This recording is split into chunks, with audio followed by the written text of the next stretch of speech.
I woke up to the sound of my own breath. Shallow, slow, unfamiliar. I wasn't dead, but nothing felt alive either.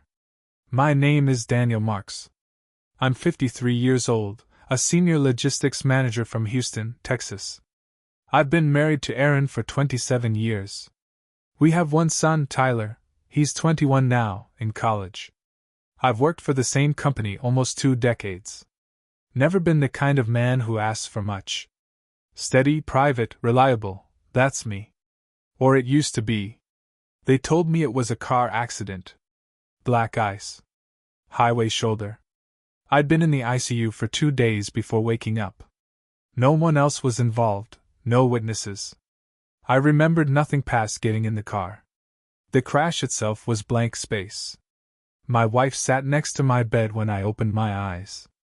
Calm, smiling, holding my hand. I thanked her for being there. She said she hadn't left. I believed her, in that moment. She looked tired but composed, her movements deliberate, her tone gentle. She helped with the nurses, checked my meds, read updates from my office. Said everything was under control. The first thing that felt wrong was the envelope. It was left on my tray table the third morning, plain white, no writing. Inside was a single note. This wasn't an accident. No signature. No explanation. Just that. I asked the nurse if anyone had been by. She said only my wife and son.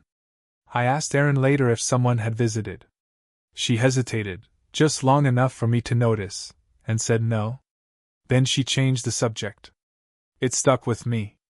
I started watching. Quietly. That same day, I asked for my phone.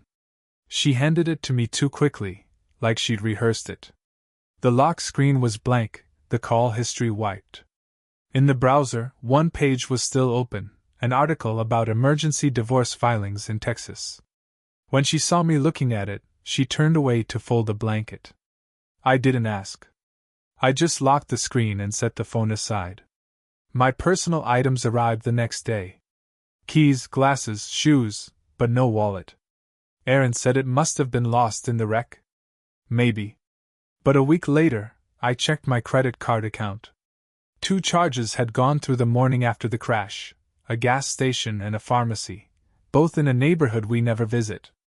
I flagged the locations and said nothing. One night, I overheard her on the phone outside the room. She was speaking softly, pacing. The only part one caught was, "He still doesn't remember anything.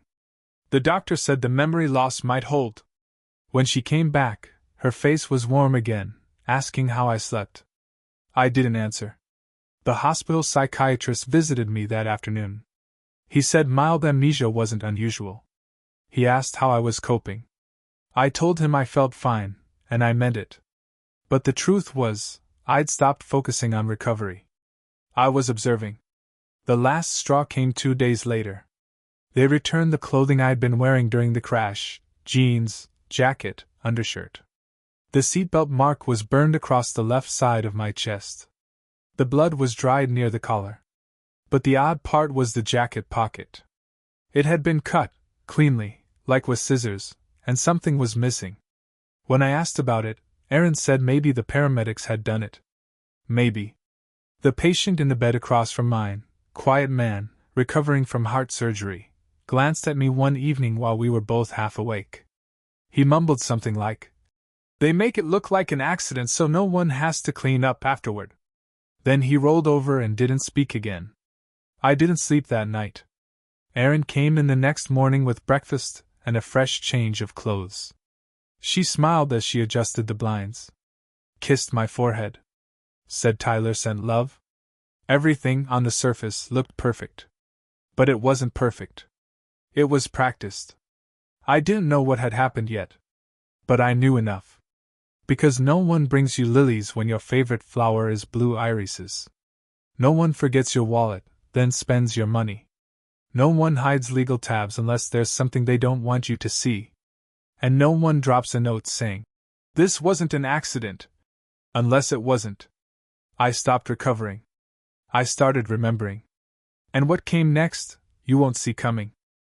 Coming home should have felt like progress. like recovery. Instead, it felt like walking into a museum of my own life, everything in its place, just slightly too clean, too quiet, too rehearsed. The house had been scrubbed spotless. Aaron had made sure everything was just the way I like it. Slippers by the door. Favorite coffee on the counter. Bed already turned down. And yet, I couldn't shake the feeling that I was a guest in a version of my home where nothing had ever actually happened. She hovered kindly. Asked how I felt. Helped me with my shirt like I couldn't lift my arms. My son smiled, played it casual. But underneath it all, I felt watched. Not in a hostile way. In a careful one, like a chessboard after a risky move. 2 days after I got back, a man rang the bell. Said he was from the insurance company. Drove a neutral gray car, wore a polo with no name tag.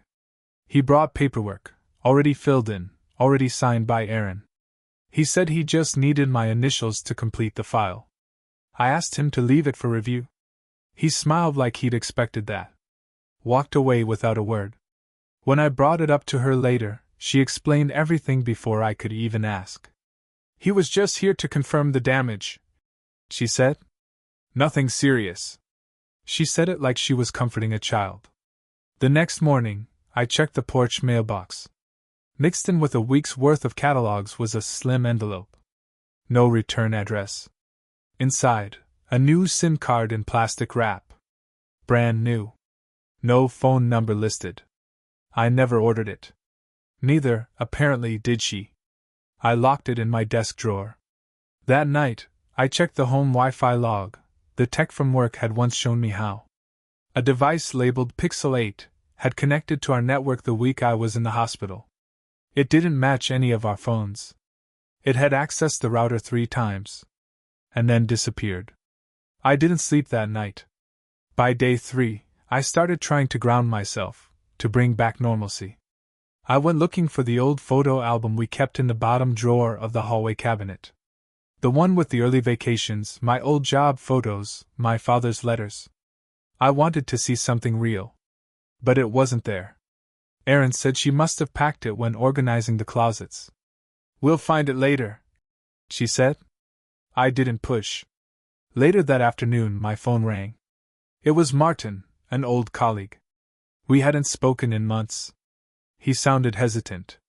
Hey, man. Sorry to call out of nowhere. A letter came for you to the old office. Looked medical. One of those confidential types. I figured I'd hold on to it, thought you'd want to know. I asked him what was on the front. He read it out. Private health results, requested by patient. Time sensitive. Dated 2 weeks ago. I'd been in the hospital that entire time. I hadn't requested anything. I told him I'd pick it up. He said no rush. But his voice suggested otherwise. That same evening, I opened the kitchen cabinet looking for aspirin. There was a prescription bottle near the back, labeled with my name. A medication I'd never seen before. Prescribed by a doctor I'd never heard of. Half the pills were gone. I wanted to believe I was just forgetting things. That my memory, still hazy from the accident, had gaps, patches, short circuits. But too many things were happening that didn't depend on memory. They were happening now. And then Lisa texted. We hadn't spoken in years. She was a former colleague, left the company ages ago. Her message was short. Sorry to reach out like this. Aaron called me a few weeks ago. Said you were making major life changes. Said you were preparing to leave. I just didn't expect that from you. I read it twice. I hadn't spoken to Lisa in 5 years. When I asked Aaron casually that evening who she'd talked to while I was away, she listed neighbors, family, and Tyler's advisor. She didn't mention Lisa. I didn't ask again. I didn't even get angry. I just got still. And that was the moment I realized this wasn't about the accident anymore. This wasn't about recovery. This was about control. And as I stood in my own kitchen, holding a letter I supposedly requested, from a doctor I'd never met, I understood something far worse than betrayal was happening. Someone had started rewriting my life, and I wasn't even the author anymore. I picked up the envelope from Martin the next morning. He met me in the parking lot. Handed it over like it was radioactive. Neither of us said much. He didn't ask questions, and I didn't offer answers. The seal wasn't broken. It sat in my lap for nearly 10 minutes before I opened it. The letterhead was from a private diagnostics lab in Austin. The results were addressed to me, with a request date of exactly 1 week before the crash. The test? A rare toxin screen, for substances I'd never heard of. There was no explanation. No summary. Just the result. Substance detected. Clinical trace level. Advised follow-up. I never requested that test. I had no symptoms to prompt it. But someone had. Back home, I pulled up the lab's number. Erin came into the room just as I was about to dial. She smiled, said she was heading out for groceries, asked if I needed anything. I said no. She kissed my forehead and left. I didn't make the call. Instead, I went to my old work laptop, the one I'd brought home after they let me go. When I opened it, it asked me to configure it from scratch. Factory reset. All files gone. Even the login name had changed. It was now labeled User 2. I checked the system log. Someone had wiped it 4 days ago. Erin told me that laptop had stopped working while I was in the hospital. That she had taken it in to get fixed. That it was probably a virus. I nodded and closed the lid. Later that afternoon, I received an email from an address I didn't recognize. No subject. No message. Just an attachment. Password-protected zip file. The name. Clock_reset_001. I didn't open it. But I ran a trace on the email address. It had been created the day before, and only used once. That night, I checked the garage. Something about it had been bothering me for days. The left side felt too empty. Not recently cleaned, but deliberately cleared. Like someone had taken the time to make space, and not told anyone why. I went through old receipts and realized that one of our 2 bikes was missing. The black one. The one Erin never used. I asked her about it the next morning. She said it was donated, part of decluttering. She said it so naturally, I almost believed it. Almost. The next turn came from an unexpected source. James, the IT guy from my old job, called me out of the blue. We hadn't spoken since the day I was let go. He sounded nervous. "I know this is probably none of my business," he said, "but there was an attempt to log into your old admin panel last week. From your home IP. The timestamp was weird, it came through at 3:17 a.m. He thought I was trying to recover something. I wasn't. He paused. Then added, "You didn't keep any backup copies, did you?" I said no. But I started thinking. That night, I checked the guest Wi-Fi network again. There was a new device, listed only by its MAC address.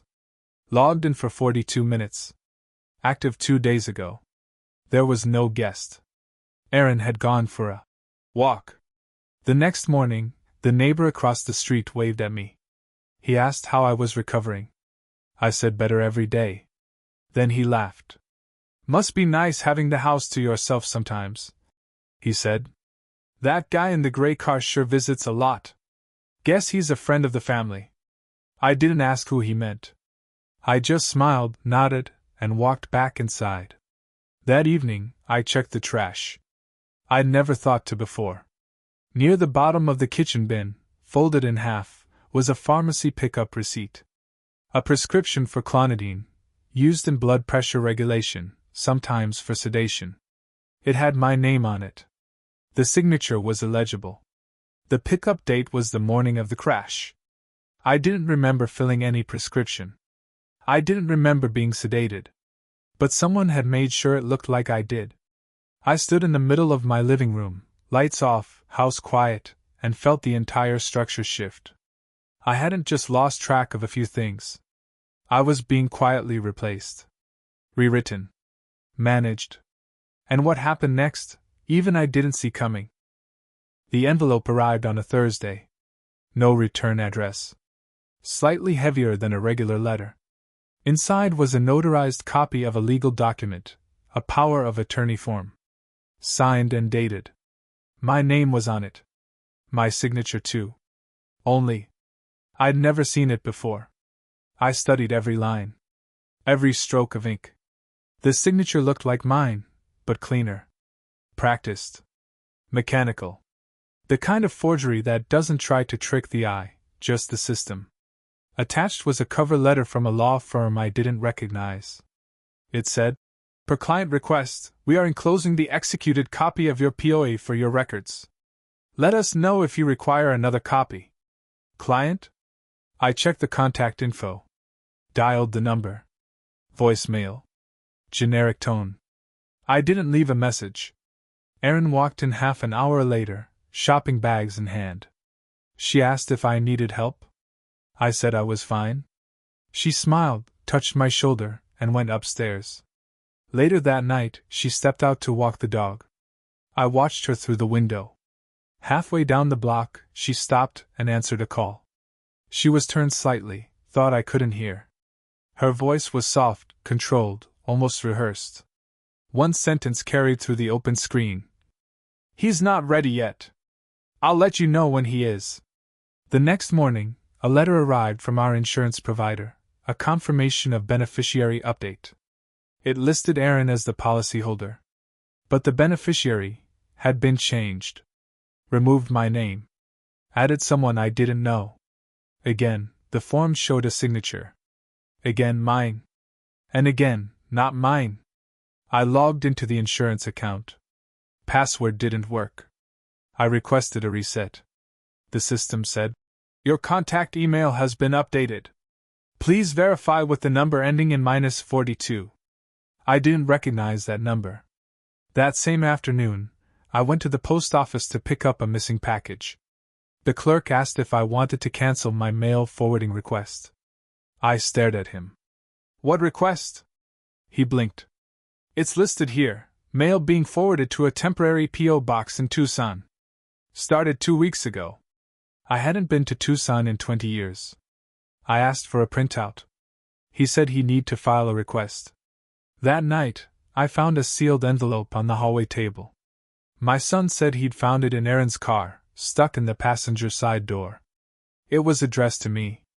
Inside, a single confirmation slip. Client Michael Ross. Psychological evaluation complete. Session date May 8th. The clinic was real. The address real. The signature, again mine. I never had that session. I never signed up for one. The date? 1 week before the crash. I searched my phone logs. That day had 3 outgoing calls I didn't remember making. All to the same number. The next morning, I went to the pharmacy to refill a prescription for my real medication, blood pressure stabilizers.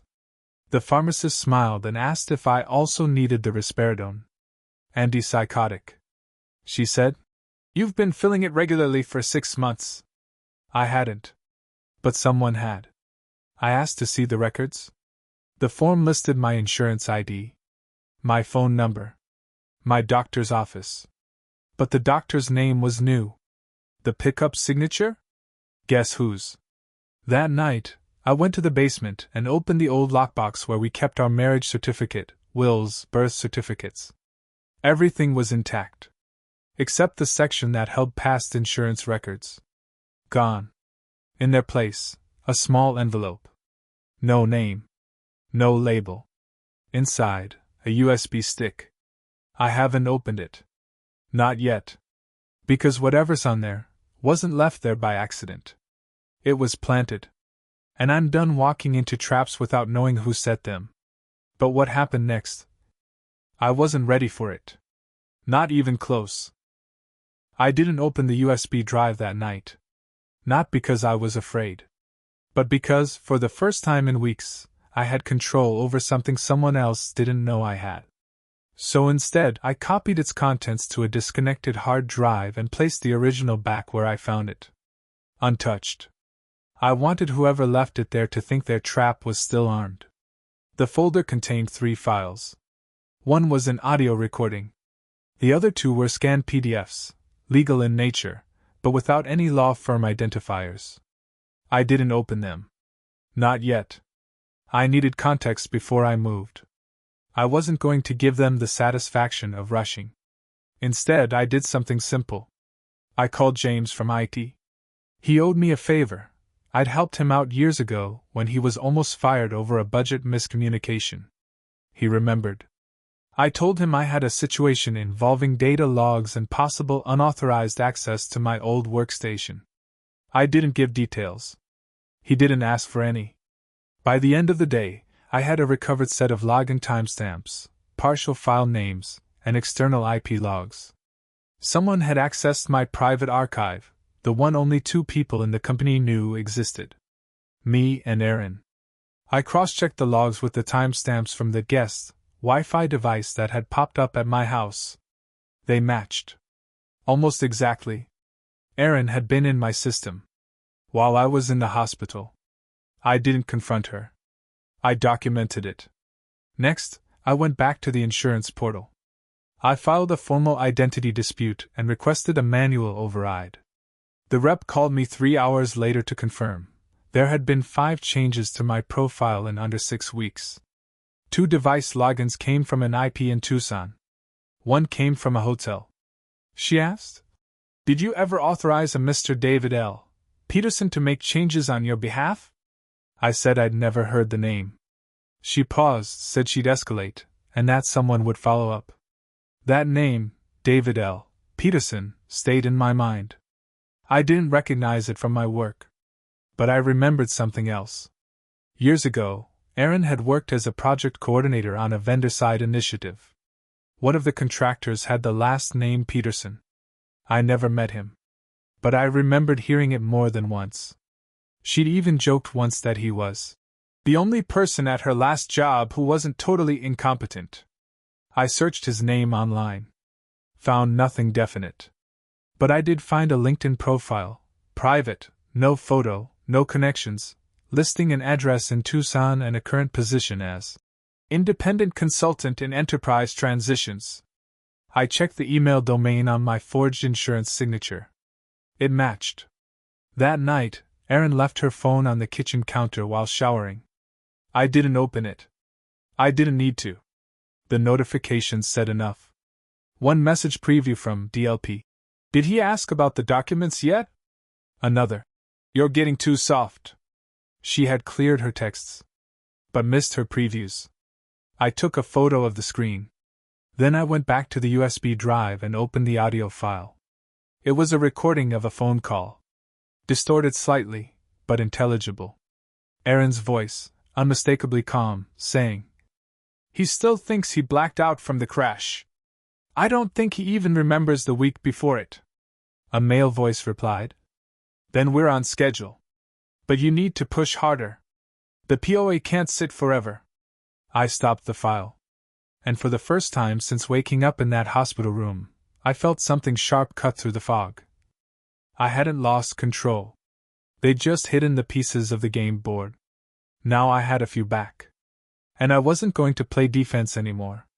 But what came next, even they didn't expect. It started with a misrouted email.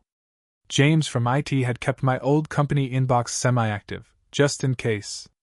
A stray message slipped through, one that shouldn't have. A notification from a legal office confirming the initiation of divorce paperwork. My name was listed as the one who filed. The timestamp? The week I was in the hospital, sedated and barely conscious. I read it twice. It wasn't a mistake. It was intentional. The language was neutral, detached. "Per your request," it said. "Please find confirmation of submission to the Travis County Family Court System." I never requested anything. Later that afternoon, I called the firm, pretending to confirm on behalf of a client. The assistant said casually that all filings were in order and that the spouse had already acknowledged receipt. Spouse. Aaron. But she hadn't said a word to me. I didn't confront her. I archived the call. Saved the number.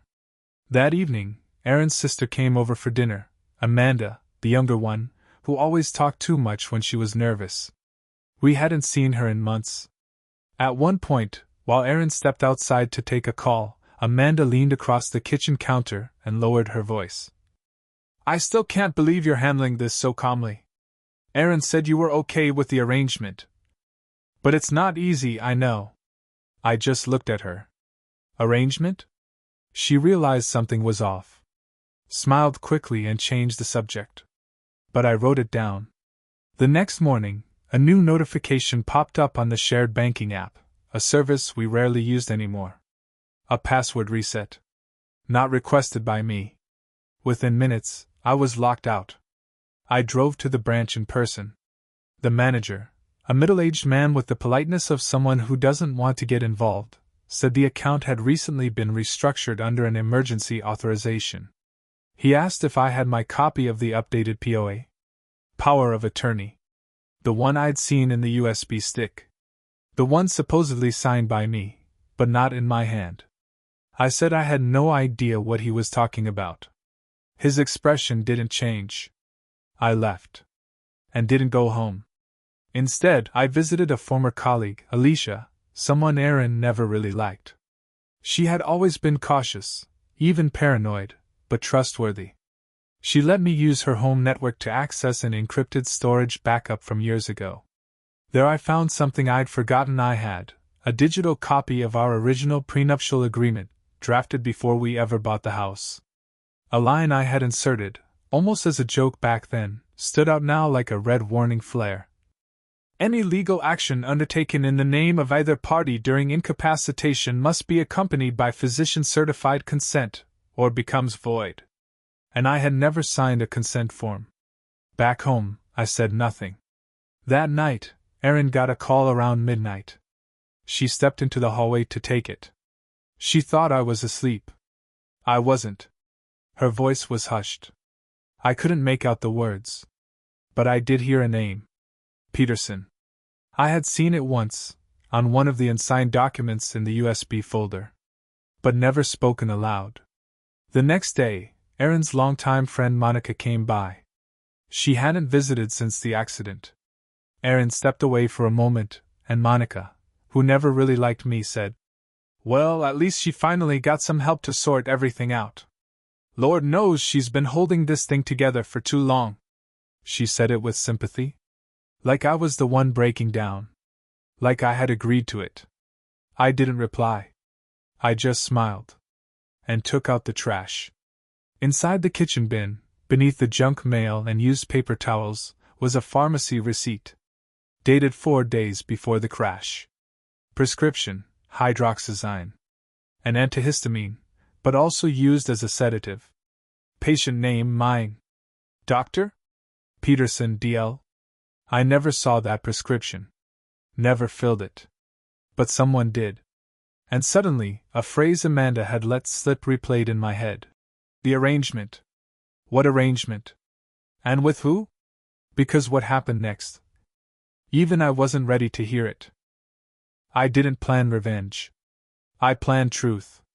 It started the day I received the certified mail, not from Erin or a court, but from the forensic analyst I had hired weeks prior, through a legal mediator. A full report. In short, the accident wasn't an accident. The sedative found in my blood, hydroxyzine, had been present in doses too high for a standard prescription. Mixed with alcohol, even trace amounts, it could easily impair motor skills and memory. But here was the twist. I hadn't had a drink that day. Not voluntarily. The report included pharmacy timestamps.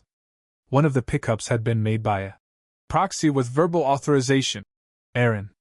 That same day, I reviewed bank statements again. A pattern of quiet, careful transfers, small enough to avoid red flags, but consistent.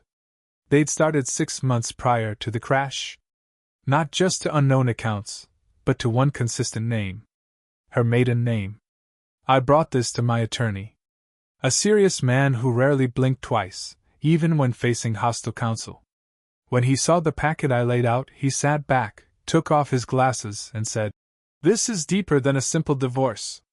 The hearing was scheduled for a Monday. Erin walked into the courtroom in a beige suit, calm, composed, almost apologetic. Her lawyer opened by reiterating that Mr. Ross had filed the initial separation, and that, in the months since, both parties had agreed to equitable terms. But I had filed nothing. That's when I handed my attorney a slim folder, one I hadn't shown anyone until that moment.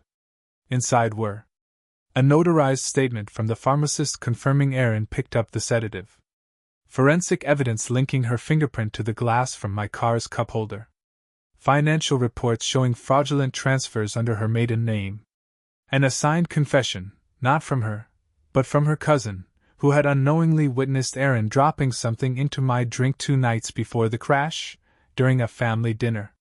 When this was presented, Erin's expression didn't break. Not immediately.